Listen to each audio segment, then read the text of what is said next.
Hello সবাইকে, তোমরা কেমন আছো? আশা করি খুব ভালো আছো। আর আমিও খুব ভালো আছি। গেছিলাম যাত্রা অনুষ্ঠান দেখতে। তো আমাদের করিমপুরে আমি কখনো আমার জীবনে আমি কখনো যাত্রা অনুষ্ঠান দেখিনি। জানি না করিমপুরে কখনো হয়েছে কি না, তবে হলেও আমি যাইনি, দেখিনি। তো ম্যাম বলল যে চল, তোরা তো কোনো দিন দেখিসনি, চল যাত্রা দেখে আসবি, ভালো লাগবে। তো ম্যাম বলল আর আমরা যাব না, এটা কি হয়? উঠ বললেই চাটবা গলে। তো আমরা চলে গেলাম যাত্রা দেখতে। আর এখানে বসে বসে বাদাম খেতে খেতে আমরা যাত্রা দেখছিলাম।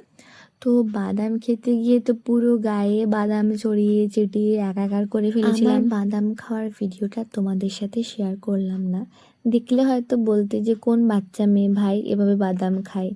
তো সেটাকে স্কিপ করে তোমরা একটু যাত্রা অনুষ্ঠান দেখে নাও। সদ্য জ্বালা মহাপতের চিরাগ তুই ফৎকারে নিভে দিয়েছিস আমার দিনের বুলবুল, আজকে তোর খাঁচায় বন্দি।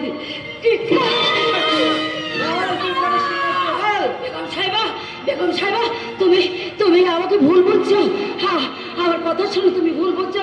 আমি তোমার কোনো ক্ষতি করিনি, আমি তোমার আশিসকে ভুলাইনি। ভুলাসনি? তোর রূপের রশ্মি দিয়ে তুই ভাস্করকে পোড়াসনি।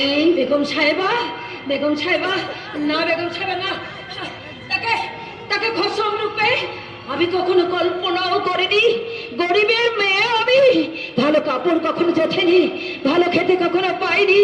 কোন সাহসে আমি তাকে ভোলাতে যাব? কি আছে আমার? তোর রূপের আগুন তাকে পতঙ্গের মতো